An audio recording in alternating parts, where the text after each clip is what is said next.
പാടത്തേക്ക് ഒന്ന് പോയിട്ട് വരാച്ചിട്ടോ. ഇവിടെ ഞങ്ങളുടെ വീടിൻ്റെ താഴത്തേക്ക് കുറേ നല്ല പാടം, നല്ല രസമാണ് കാണാൻ. അപ്പോൾ അങ്ങോട്ട് പോയിട്ട് വരാച്ചിട്ടാണ് ഏട്ടന് കുറച്ച് പാടത്ത് ഇത് പണിയുണ്ട്. ഞങ്ങളെല്ലാം അങ്ങനെ എല്ലാവരും കൂടി അങ്ങോട്ട് ഇറങ്ങി. രാവിലെ പോകാമെന്ന് വിചാരിച്ചിട്ടായിരുന്നു. അപ്പോൾ രാവിലെ നല്ല വെയിൽ, അപ്പോൾ പോയില്ല.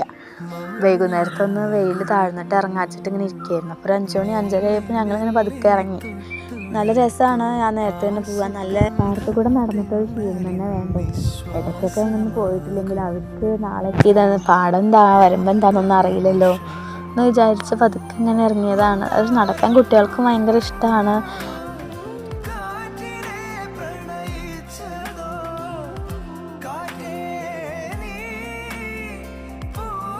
നടന്ന് അങ്ങോട്ട് എത്താറായപ്പോൾ നല്ലൊരു കാഴ്ച കണ്ടു. നമ്മുടെ സൂര്യൻ അതാണ്ടോ ആകാൻ നല്ല ഇങ്ങനെ ചുവന്ന കളറിൽ അസ്തമിക്കാനായിരുന്നു. അവിടെ നല്ല രസമുണ്ട് കാണാൻ. ഞങ്ങളതിങ്ങനെ നോക്കി ഒരു വീഡിയോ ഒക്കെ എടുക്കായിരുന്നു. അങ്ങനെ ഏട്ടൻ്റെ പണിയായിട്ട് പോയി. ഞങ്ങൾ ഇവിടെ കുറേ ചെടികൾ, തുമ്പപ്പൂവും അങ്ങനെ കുറേ മഞ്ഞപ്പൂവൊക്കെ ഉണ്ടായിരുന്നു. അതൊക്കെ ഇങ്ങനെ പറിച്ച് അവിടെ ഇങ്ങനെ വരുമ്പോൾ നിന്നു. ഓരോ കുട്ടികൾക്ക് ഇതൊക്കെ കാണുകയും ചെയ്യാമല്ലോ.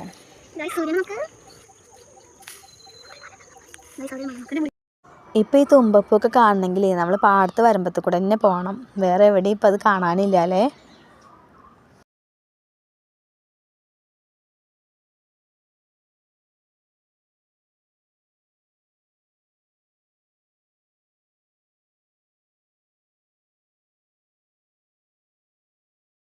അങ്ങനെ ഇത് അവിടെ കുറേ മഞ്ഞപ്പൂ കണ്ടു കേട്ടോ.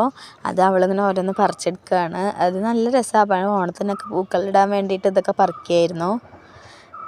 കുട്ടികൾക്ക് ഇതൊക്കെ ഒരു കൗതുകമുള്ള കാഴ്ചയല്ലേ. എപ്പോഴും കസിൻസൊക്കെ വരുമ്പോൾ ഞങ്ങൾ പാടത്തേക്ക് പോകാമെന്നൊക്കെ പറഞ്ഞിറങ്ങും. അങ്ങനെ ഇതാ ഞങ്ങൾ കുറേ പൂക്കളൊക്കെ പറിച്ചു ഇവിടുന്ന്. ഇനി പോവുകയാണ്, വീട്ടിലേക്ക് തിരിച്ചു പോവാച്ചിട്ടാണ്. അപ്പോൾ ഇനി ഞങ്ങളങ്ങനെ വീട്ടിൽ പോവുകയാണ് കേട്ടോ. ഓക്കേ.